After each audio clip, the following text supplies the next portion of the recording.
Hello दोस्तों, जय Hind. Lecture की शुरुआत करेंगे इस क्वेश्चन का सॉल्यूशन देखते हुए। हम अभी रेट ऑफ कूलिंग की बात कर रहे थे, न्यूटन्स लॉ ऑफ कूलिंग। उसके अंदर हमने देखा कि टेम्परेचर डिफरेंस कम होगा तो रेट ऑफ कूलिंग का फॉर्मूला ये यूज़ करेंगे, टेम्परेचर डिफरेंस अगर ज़्यादा है तो will use this formula. To understand this concept हमने एक क्वेश्चन उठाया। क्वेश्चन में दिया था एक सॉलिड स्पीयर है, सॉलिड ब्लैक बॉडी है, जिसका डायमीटर यहाँ पे दिया था 20 सेंटीमीटर। बॉडी का टेम्परेचर दिया था 327 डिग्री सेल्सियस, बॉडी का मास था 10 kg। स्पेसिफिक हीट यहाँ पे दी थी स्पीयर की 420 जूल पर kg डिग्री सेल्सियस। सराउंडिंग का टेम्परेचर 27 डिग्री सेल्सियस दिया था। हमें पूछा था find the rate at which the temperature of sphere fall with time, dt by small dt हमें फाइंड आउट करने को बोला था। तो हमने देखा यहाँ पे जो टेम्परेचर डिफरेंस है between the body and the surrounding is 300 degree Celsius. इसका मतलब है when the temperature difference is high, rate of cooling का ये फॉर्मूला हमें यूज़ करना पड़ेगा। टेम्परेचर डिफरेंस काफ़ी छोटा होता तो हम ऊपर का फॉर्मूला यूज़ करते। तो सभी इंफॉर्मेशन हमारे पास आ गई है, फार्मूला भी हमारे पास है, so will use this formula. उसके अंदर हमने सिग्मा की वैल्यू पुट कर दी, dt बाई dt से निकालना है। ई कितना लोगे 1, क्योंकि ये क्या है, ब्लैक बॉडी है। इनटू एरिया कितना है, इसका एरिया कितना लोगे भाई, 4πr²। Surface area of sphere is 4 pi into r. Radius कितनी होगी इसकी 20 सेंटीमीटर, तो 10 centimetre will be the radius. तो 10 सेंटीमीटर मीटर में कर लेंगे तो वो हो जाएगा 0.1, तो उसका स्क्वायर डिवाइडेड बाय मास कितना है बॉडी का 10 kg इंटू स्पेसिफिक हीट कितनी गिवन है 420 जूल पर kg डिग्री सेल्सियस। ठीक है, यहाँ पे इन टेम्परेचर्स को हम केल्विन में पुट करेंगे because what we are taking this value of sigma, it should be in kelvin. So temperature difference हमेशा हमें केल्विन में लेना है और स्पेसिफिक हीट पर डिग्री सेल्सियस से उससे कोई फर्क नहीं गिरेगा। So will keep this number as it is, but when we put the temperature, ये T⁴ माइनस T⁻⁴ हमें पुट करना है, keep that temperature in kelvin. So T कितना था यहाँ पे, वो दिया था 327 डिग्री सेल्सियस प्लस 273 करेंगे तो ये आ जाएगा 600। That answer will be in kelvin. तो मैं थोड़ा क्लैरिटी दे दूँ यहाँ पे जगह बना देता हूँ। 327 डिग्री सेल्सियस था प्लस 273 करते हैं हम, अगर केल्विन में हमें कन्वर्ट करना है तो। एम्बिएंट टेम्परेचर या सराउंडिंग टेम्परेचर T0 कितना था, वो 27 डिग्री सेल्सियस, उसको 273 से ऐड कर देंगे तो ये केल्विन में बन जाएगा। तो दिस विल बिकम 300 केल्विन। ठीक है, तो यहाँ पे हम लिखेंगे 600 to the power 4 minus 300 to the power 4। ठीक है, when you solve this you should get the answer as 0.206 degree Celsius per second. This is your answer. This is our rate of cooling what we got. तो इसमें से सही option कौन सा होगा, option A.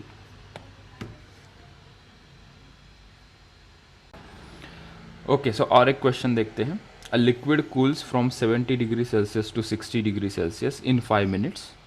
कोई लिक्विड है जिसका टेम्परेचर 70 डिग्री सेल्सियस से 60 डिग्री सेल्सियस पे आ रहा है, कूल हो रहा है 5 मिनट में।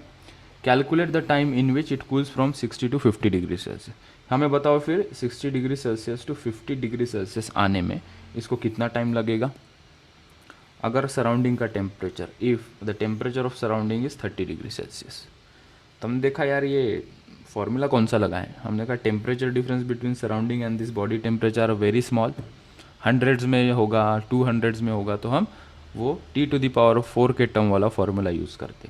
लेकिन यहाँ पे टेम्परेचर डिफरेंस कम है तो ये फार्मूला हम लगाएंगे, dt by small dt is equals to K T minus T0।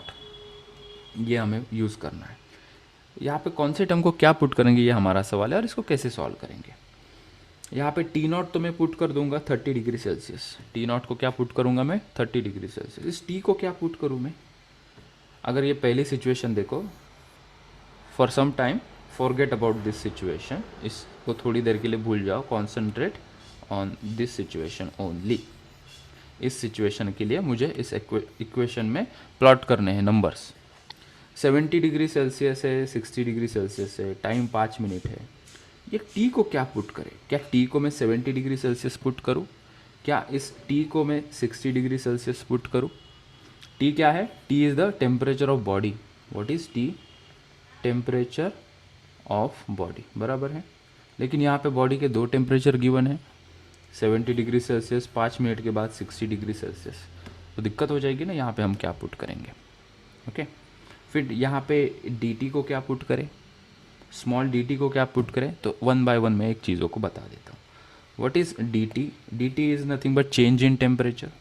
Change in temperature है ये, तो मैं इसको लिख सकता हूँ कि final temperature minus initial temperature, final temperature minus initial temperature, या मतलब टेम्परेचर डिफरेंस ले लेंगे क्योंकि ये नंबर पॉजिटिव चाहिए हम।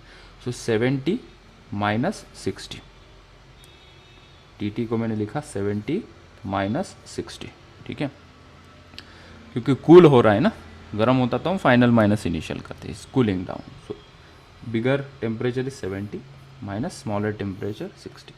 कितने टाइम में हो रहा है ये 5 मिनट्स में हो रहा है, तो डिवाइडेड बाय मैंने 5 किया। So I have written this term here, very simple, is equals to k को एज सच पुट करने की ज़रूरत नहीं, वो कैंसिल हो जाएगा जब हम इसके साथ और एक इक्वेशन लिखेंगे। अभी इस टी को क्या लिखेंगे उसको एक बार देख लेते हैं। तो यहाँ पे हमने टी को एवरेज लिखते हैं, ये जो टी है, क्योंकि हमें पता नहीं कि 70 लिखो या 60 लिखो, सो हम उसको एवरेज ले लेते हैं। सो हम इसको लिखते हैं T initial plus T final divided by 2 minus ये टी नॉट। तो हमने क्या किया, इस टी को क्या लिखा हमने, T initial plus T final divided by 2, ये याद रखना, that was the important thing to understand. मिल गया हमें एक चीज़। ओके, तो इसे थोड़ा लिख लेते हैं फिर। 70 माइनस 60 कितना होगा? 70 minus 60 is 10। So this is 10 divided by 5 is equals to K. T initial कितना था? 70 प्लस टी फाइनल कितना है? 60 divided by 2 minus surrounding temperature कितना है? 30 डिग्री सेल्सियस। सो माइनस 30 किया हमने, ठीक।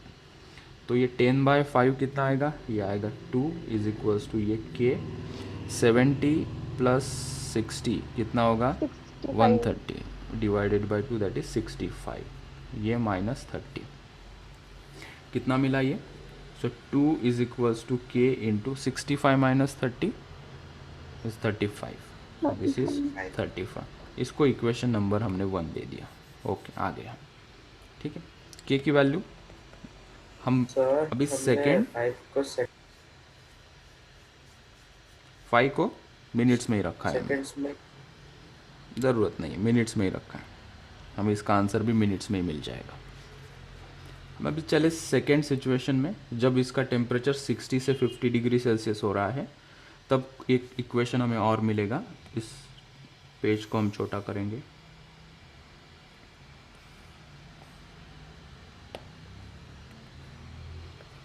ठीक है, this was 1, right, for this here. So हमने अगेन इक्वेशन लिखा dt by small dt is equals to k into T minus T naught. With dt को क्या लिखेंगे यहाँ पे for this second situation? 60 minus 50, so this become 60 minus 50 divided by temperature t, वो calculate हमें करना है। के टी को क्या लिखेंगे? एवरेज लेना है, 60 plus 50 divided by 2 minus surrounding temperature is 30, ठीक है। तो 60 minus 50 is 10, so 10 by T is equals to K. 60 plus 50 कितना होगा ये? 110 divided by 2 that is 55 minus 30।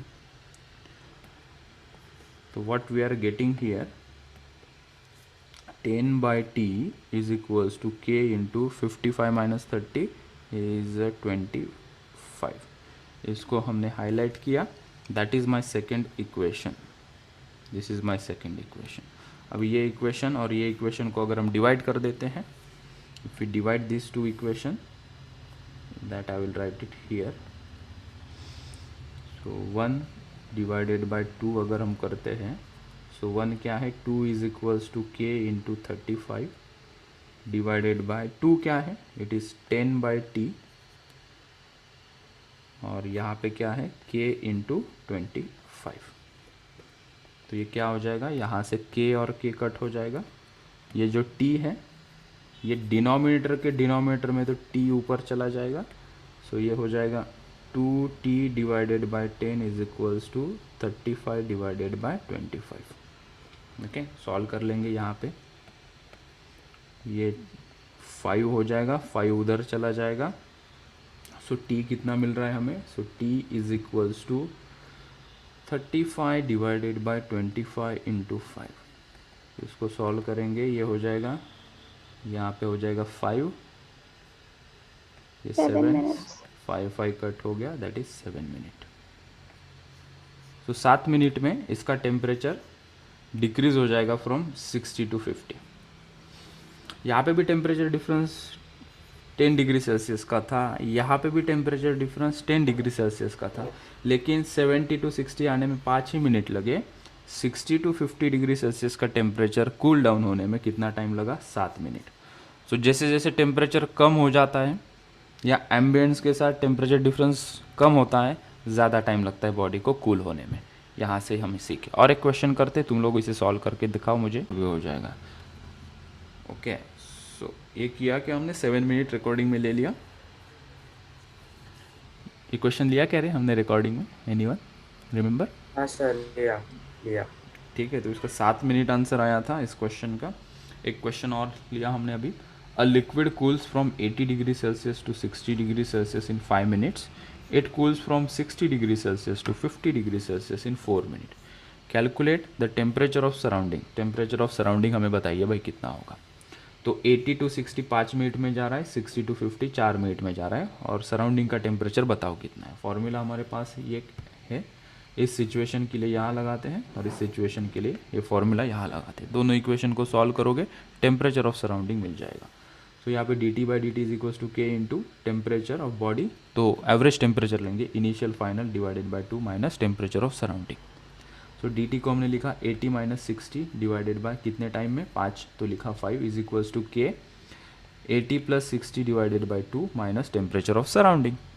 सो ये हो गया 20/5 which is 4 is equals to k into 70 minus temperature of surrounding.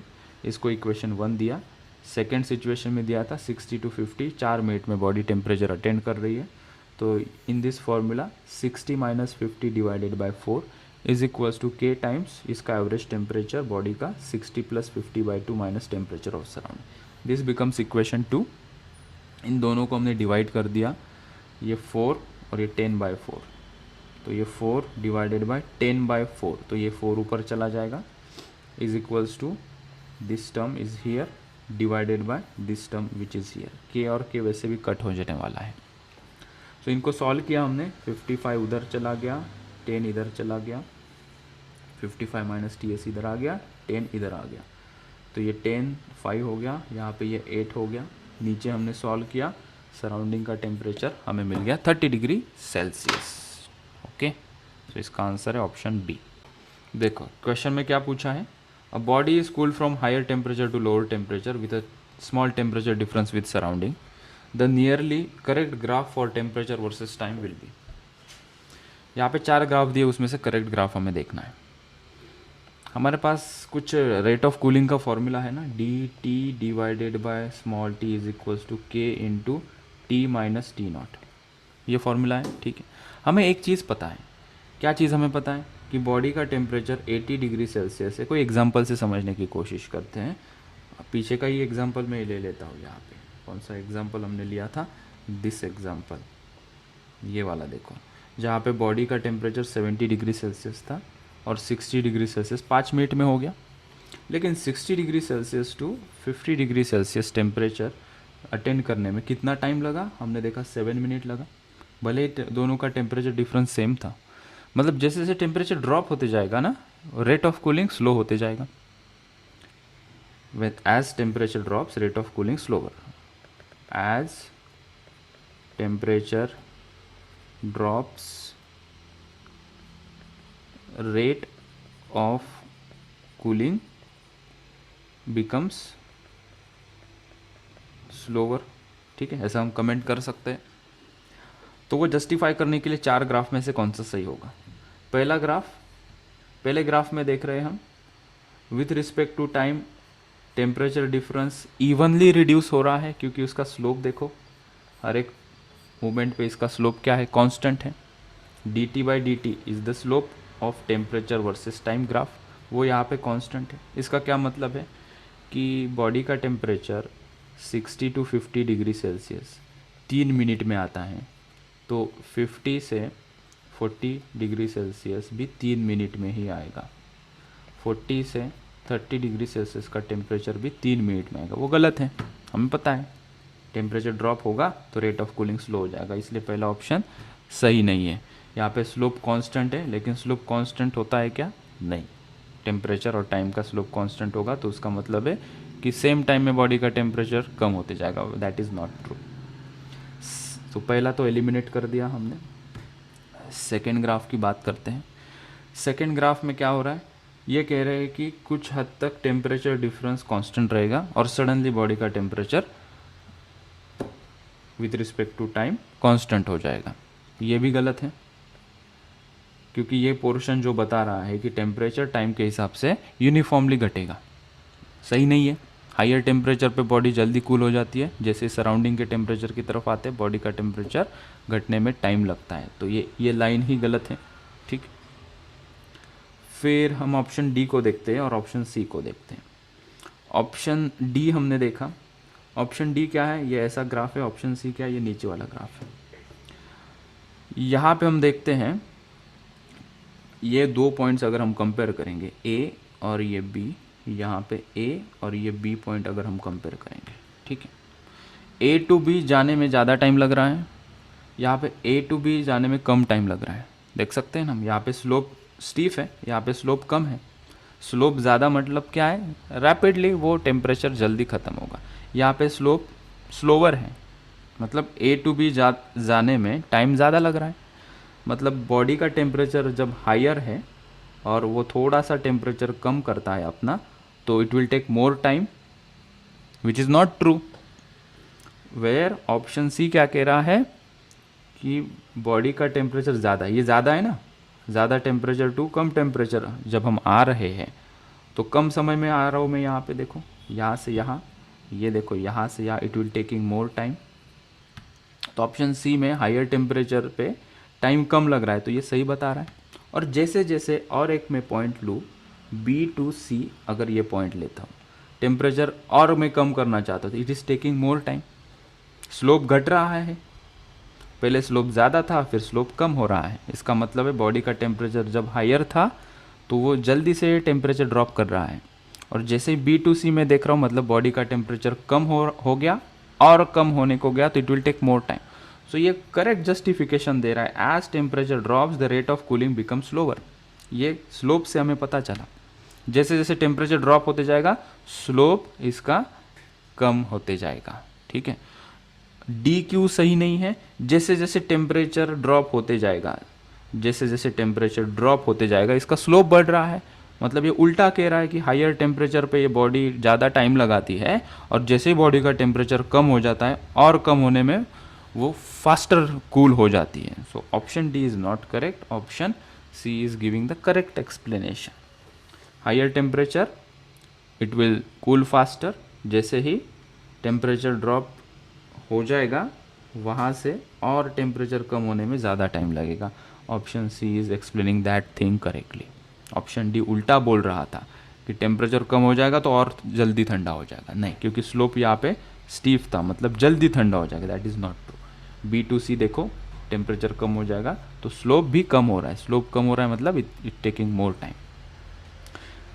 आगे चल के ये हॉरिजॉन्टल हो जाएगा जब बॉडी का टेम्परेचर सराउंडिंग के टेम्परेचर जितना हो जाएगा। ठीक है, so option here C is showing the correct explanation of the situation which is plotting here. ठीक है, तो किसी भी डिफरेंट लैंग्वेज में पूछ सकते हैं द सेम क्वेश्चन।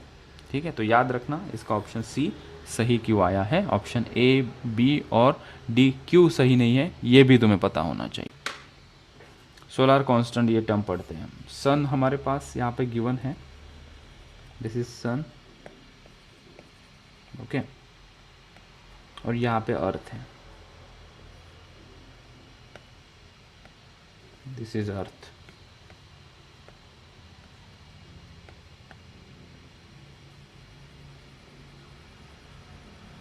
इनके बीच का distance let's say at this moment is d, and this is sun and this is earth। Sun की रेडियस कैपिटल R, अर्थ की radius small r। Sun radiate करता है हीट को, in all direction sun will radiate the heat.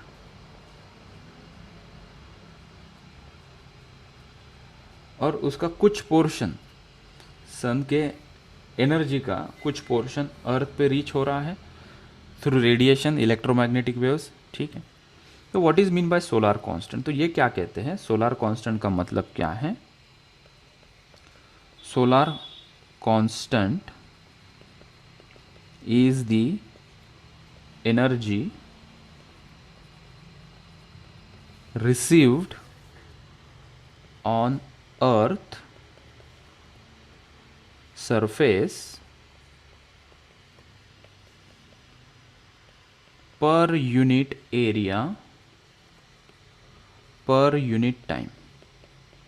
सन से जो energy निकली है, यहाँ से जो एनर्जी निकली है वो अर्थ के पर यूनिट एरिया और कितने टाइम में यहाँ पे आ रही है, उसको हमने कहा दैट इज सोलार कांस्टेंट, ठीक है। इसको किस में मेजर करेंगे? इट इज मेजर्ड इन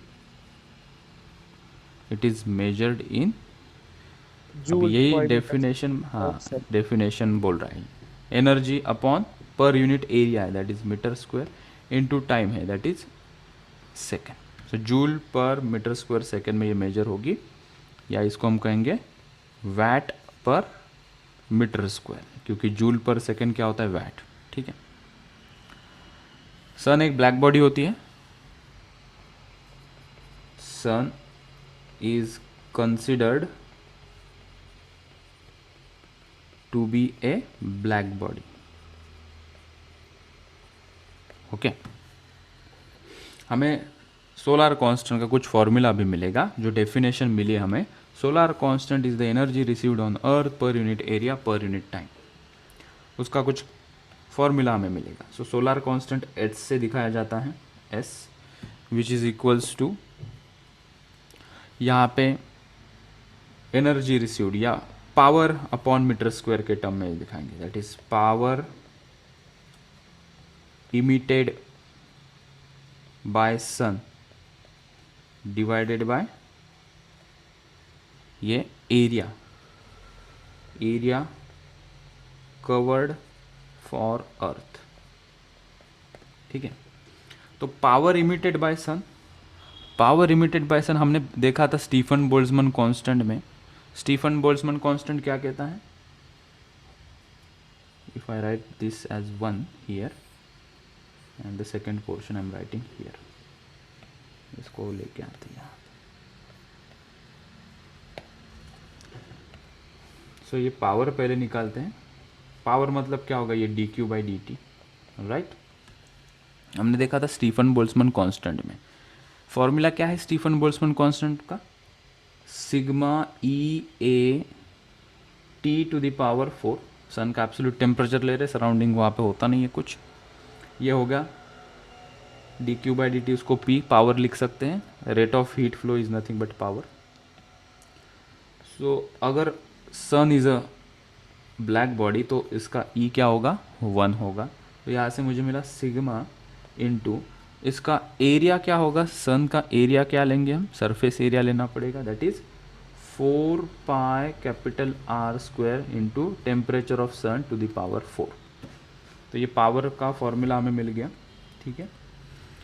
तो हमें इसके अंदर पुट करना है, ये मुझे मिल गया, ये न्यूमरेटर की टर्म मुझे मिल गई भाई, ये मैं यहाँ पुट कर दूँगा। एरिया कवर्ड फॉर अर्थ, जो अर्थ का एरिया कवर कर रहा है यहाँ से, that complete area when it rotates, ठीक है, वो भी एक स्फीरिकल शेल जैसा है। तो उसका एरिया जो हमें मिलेगा, area covered for sun, area covered for earth, that will be equals to, इधर ही लिख लेता हूँ, वो होगा 4 पाई इंटू ये जो डिस्टेंस है दैट डी स्क्वायर कर देंगे, 4 पाई इंटू ये डी स्क्वायर। तो एस के जगह पे हम अभी लिखेंगे sigma 4 pi R square into temperature of sun to the power 4 divided by ये 4 पाई डी स्क्वायर। यहाँ से 4 पाई कैंसिल हो जाएगा और यहाँ पे S इज इक्वल्स टू हमें मिला सिग्मा, हम यहाँ पे इसको ऐसे याद रखेंगे, ठीक है, ये R बाई डी का whole square into sigma T S to the power 4। तो ये सोलार कांस्टेंट का फॉर्मूला हम याद रखेंगे, इसके ऊपर से कुछ न्यूमेरिकल्स बनते हैं। ये वाला फॉर्मूला सोलार कांस्टेंट का formula R by D to the power 2 sigma temperature of sun to the power 4, ठीक है। सोलार कांस्टेंट का formula power emitted by sun and the area covered for अर्थ।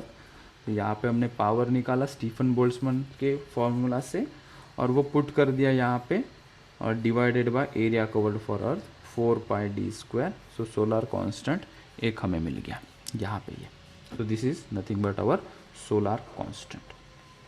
क्या पता चलता है सोलार कांस्टेंट से, क्या इम्पोर्टेंस है इसका, हम अभी यहाँ पे देख सकते हैं।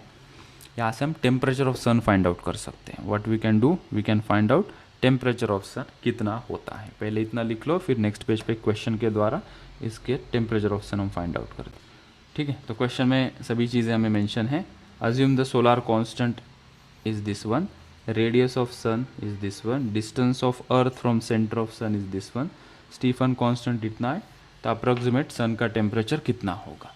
सो यहाँ पे सभी इन्फॉर्मेशन गिवन है। दिस इज सन और यहाँ पे अर्थ है, अर्थ इनके बीच का डिस्टेंस दिया है, that D is equals to distance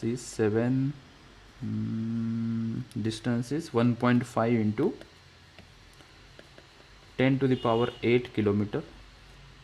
इसकी रेडियस हमें गिवन है, it is 7 into 10 to the power 5 kilometre. Stefan constant sigma वगैरह सब चीज़ें यहाँ पे मेंशन है। तो हमें जस्ट अभी देखा सोलार कांस्टेंट का एक फार्मूला है ये वाला, इस फार्मूला में वैल्यू डालेंगे तो इस प्रकार से हम सन का टेम्परेचर मेजर करते हैं, ठीक है। थर्मामीटर से थोड़ी ना मेजर होगा सन का टेम्परेचर। सो ये कैलकुलेशन के अंदर वैल्यूज हम डालते हैं। एस कितना है, how much is S, S given है वो पुट कर देंगे हम 1.4 इंटू 10 टू द पावर 3 करेंगे, क्योंकि वो किलोवाट में दिया है, किलोवाट पर मीटर स्क्वायर में दिया है, तो मैं वाट में करूँगा। और ये सभी डिस्टेंसेज जो किलोमीटर में है मीटर में लेंगे हम। Is equals to R, what is radius, 7 into 10 to the power 5 plus 3 करेंगे ना, क्योंकि किलोमीटर में मीटर करने के लिए 10 to the power 5 into 10 to the power 3 that is 5 + 3 divided by इनके बीच का डिस्टेंस कितना है, या नहीं करेंगे तो भी चलेगा क्योंकि मुझे दो रेशो मिल रहे हैं, आर और डी दोनों का रेशो है, दोनों किलोमीटर में है, तो इंटू 10 टू द पावर 3 करोगे, नहीं करोगे तो फ़र्क नहीं पड़ेगा। कैसे नहीं पड़ेगा देखो यहाँ पे, डी कितना है 1.5 इंटू 10 टू द पावर 8, इसको भी मैं किलोमीटर टू मीटर करता हूँ तो वैसे भी ये 10 टू द पावर 3 कट होने वाला है। सिग्मा की वैल्यू पुट करेंगे, सिग्मा की वैल्यू कितनी है 5.67 into 10 to the power -8 into temperature of sun to the power 4, ठीक है। तो हमें ये कैलकुलेट करने की ज़रूरत नहीं, ऑलरेडी ये आंसर कैलकुलेट करके कांस्टेंट ही आता है। That answer is 5800 kelvin. So temperature of sun इतना होता है, ये बताने के लिए हमने इसको एज अ क्वेश्चन के फॉर्म में बना दिया and the option 1 is correct. कभी ऐसा क्वेश्चन आएगा तो देख के ही 500 को टिक कर देना, temperature of sun is constant. Sir वो r/d होल स्क्वायर है ना? हाँ यस स्क्वायर, हाँ इट इज स्क्वायर, ठीक है। इसके ऊपर एक परसेंटेज एरर का क्वेश्चन बनता है, वो देखते हैं। देखो हमारे पास दो क्वेश्चन है फॉर रिकॉर्डिंग। पहला क्वेश्चन पूछा है solar constant depends upon temperature of sun as. 4 option ये दिए थे, S is directly proportional to T, T square, T cube, T raise to 4। Formula में देखा बाकी सभी चीज़ें कांस्टेंट है, S will be directly proportional to the T to the power 4, option D correct. फिर सेकंड क्वेश्चन हमें पूछा, if the temperature of sun is decrease by 1% then the value of solar constant will change bye. तो solar constant का ये formula रहा, उसका और temperature का रिलेशन क्या है, S is directly proportional to T raise to 4। तो change in solar constant, change in temperature का रिलेशन हम बना सकते हैं, हमने एरर में देखा था। तो delta S by S we can say is equals to T raise to 4 है तो 4 नीचे डाल दो यहाँ पे और लिखो डेल्टा टी बाई टी। हम इस प्रकार से करते हैं, रिलेटिव एरर निकालते हैं, रिलेटिव एरर या परसेंटेज एरर। तो यहाँ पे क्या गिवन है, टेम्परेचर डिक्रीज हो रहा है 1% से, मतलब हमारे पास ये जो डेल्टा टी बाई टी की वैल्यू यहाँ पे दी है वो डिक्रीज है तो माइनस के साथ लिखो, इंक्रीज है तो प्लस के साथ लिखो। इसको कितना लिखेंगे हम, -1%। मैं परसेंटेज में ही पुट कर रहा हूँ इसे, ठीक है। So delta S by S मुझे मिल जाएगा 4 into delta T by T is -1, percentage में है तो मुझे डेल्टा एस बाय एस का आंसर भी परसेंटेज में मिल जाएगा। So delta S by S that is change in solar constant is nothing but -4%, ठीक है। सो टेम्परेचर 1% घटेगा, सोलर कांस्टेंट -4% घट जाएगा, ठीक है, क्योंकि ये डायरेक्टली प्रोपोर्शनल है टू द पावर 4। तो एक क्वांटिटी कम होगी तो दूसरी भी कम हो जाएगी। इन्वर्सली होते तो हम कहते कि वो बढ़ जाती है, एक कम होती तो दूसरी बढ़ जाती है, ठीक है। अब इस चैप्टर में एक चीज़ बाकी है जिसका नाम है वेइन डिस्प्लेसमेंट लॉ, वो हम नेक्स्ट लेक्चर में करेंगे। आज के लेक्चर में